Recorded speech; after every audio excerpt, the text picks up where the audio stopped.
परम पूज्य स्वामी जी महाराज के चरणों में शत शत कोटि प्रणाम। और यहाँ आए हुए संगत जो कि गुरु का स्वरूप है, उनके चरणों में भी जय गुरुदेव। जय गुरुदेव।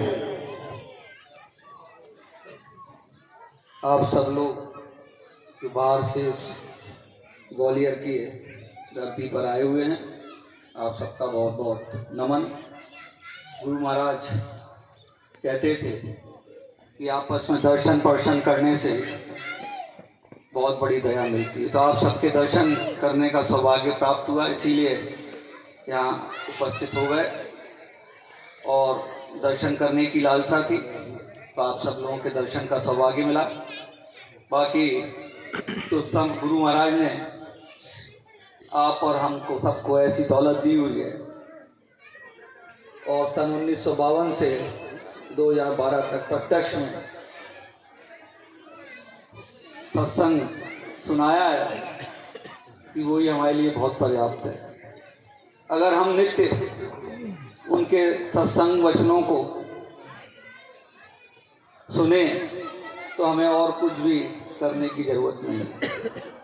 फिर भी ये सत्संग समारोह इसलिए होते हैं कि नए लोगों को गुरु महाराज के वचनों को बताया जाए, शाकाहार का प्रचार किया जाए और दरस परस से और संदेश जो गुरु महाराज का आदेश है उसका पालन हो जाए।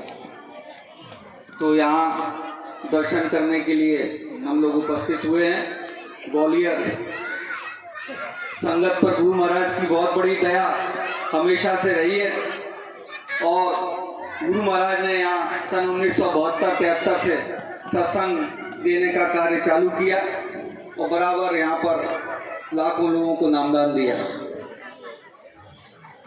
गुरु महाराज की दया कृपा से ही इस संगत ग्वालियर की यहाँ बैठी हुई है। इस सर्दी के मौसम में जो आदमी घर से नहीं निकलते हैं, हम लोग गुरु महाराज की याद में यहाँ बैठे हुए हैं। बहुत बड़ी कृपा हमारे गुरु महाराज की हमारे ऊपर है। गुरु महाराज ने हमको यहाँ मेरे हिसाब से जितने लोग बैठे हैं सब नामदानी हमारे ज़्यादा बैठे हैं, वो गुरु महाराज ने दौलत दी है जिसको पाने के लिए लोग अपना घर बार छोड़ देते थे, राजा महाराजा राजपाट छोड़ देते थे, वो चीज़ नहीं मिलती। वो अमूल्य चीज़ गुरु महाराज ने आपको दी है। और ये निश्चित समझिए, जिस दिन गुरु महाराज आपको नामदान देते हैं उस दिन से आपके अंग संग हो जाते हैं, अंग संग हो जाते हैं आपके, आपका कोई बाल बाका नहीं कर सकता। जिस दिन से गुरु महाराज नाम की दौलत देते हैं आपके कर्मों को सब नाश कर देते हैं, और जब नामदान के बाद आप ध्यान भजन सुमरन की आज्ञा से करते हो तो इतनी बड़ी दया और वो मिलती है। और अगर हम उनके आलस करने लगे और समय बीतता जाए तो फिर कर्मों का भार हमारे ऊपर चढ़ने लगता है। नामदान देते ही आपके कर्मों को सब नाश कर देते हैं गुरु महाराज, और अगर उस वक्त जिसने मेहनत कर ली तो उसका दोबारा प्यार हो जाए, और जिसने सुस्ती कर ली तो फिर वो दया के सहारे जब कभी ज्वार भाटा गुरु महाराज का आए फिर लेता चले अपने साथ। गुरु महाराज की दया नामदान देते ही आपके अंग संग हो जाते। गुरु महाराज ने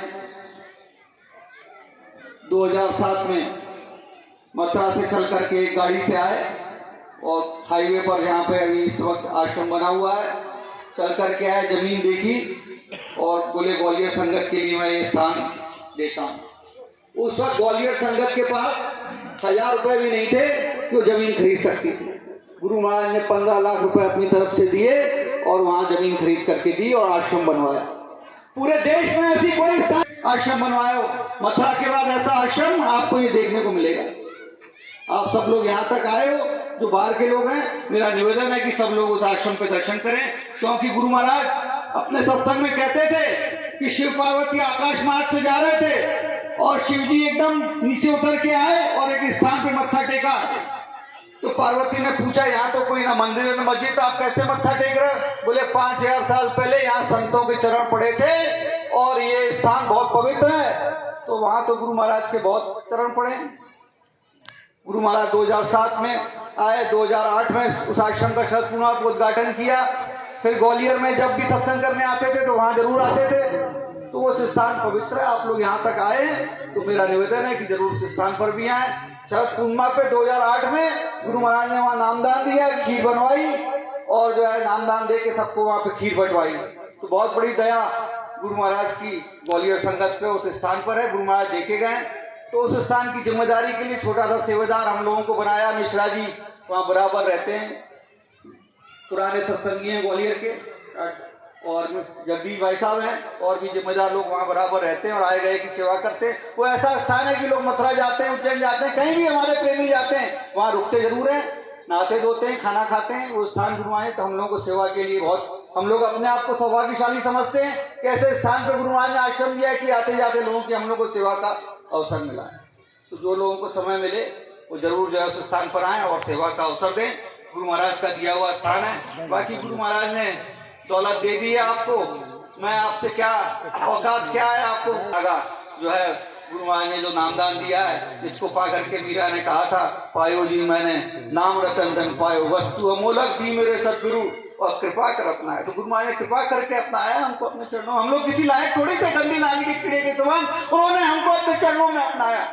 अब तो हमको ये करना चाहिए कि रात दिवस मोहे नींद ना आवे, भावे अन्न पानी, मीरा की तरह हमको गुरु महाराज के चरणों में लगन लगानी चाहिए। और जो नाम का रास्ता दिया उसमें अपना बीते हुए समय को गुरु महाराज के वचनों को याद करते हुए उनको अपने चरणों में समर्पित करना। और आज विश्वास सिर्फ अपने गुरु से, किसी और से नहीं रखना जीतेगी। आज विश्वास सिर्फ अपने गुरु से रखना है। किसी महाराज गुरु भाई से आज विश्वास मत रखना, किसी धोखे भूल में मत रहना। अंग संग है बराबर, हमेशा अंग संग है। और उन्होंने कहा कि मौत के वक्त में आपको जब जय गुरुदेव बोलोगे तो मैं मिलूंगा, कोई बोलने वाला नहीं। अंतिम समय में आपकी मदद करने कौन आएंगे? गुरु महाराज आएंगे, बराबर अंग संग है आपके। अभी छोटा सा वाक्य, हमने वहाँ एक लंगर चालू किया है आश्रम पे, एक रोटी बनाने की मशीन वहाँ खरीदी थी, तो वहाँ लगाई थी रोटी बनाने की मशीन। अचानक मैं उसको देखने पहुंच गया, इतवार का दिन था, भीड़ रहती है काफी, तो उसमें एक तवा था, तो तवे में हाथ चला गया मेरा। 5 मिनट उसी में दबा रहा गर्म तवे में, और सब लोग दौड़ने लगे, बोले कोई सरिया लाओ, कोई बोले सब्बल लाओ, ये लाओ। हम गुरु महाराज को याद करते रहे। 5 मिनट बाद अपने आप पता नहीं कैसे हाथ निकल आया, जबकि तवा जब तक पूरा दबाता नहीं, लौटता नहीं है वो। फिर भी गुरु महाराज की दया से सब उंगलियां बच गई, ये हो गई। आगे संग है, वो देखते हैं गुरु महाराज कि हमारा जीव कहाँ कहाँ लगा, कहाँ सेवा में लगा है, तो उनको सेवा लेनी है। जब तक वो आपको सेवा लेनी है, आपका कोई बाल बाका नहीं कर सकता। इसी के साथ मैं आप लोग अन्ना जी को सुनने आए हैं, और मैं उनसे कहूँगा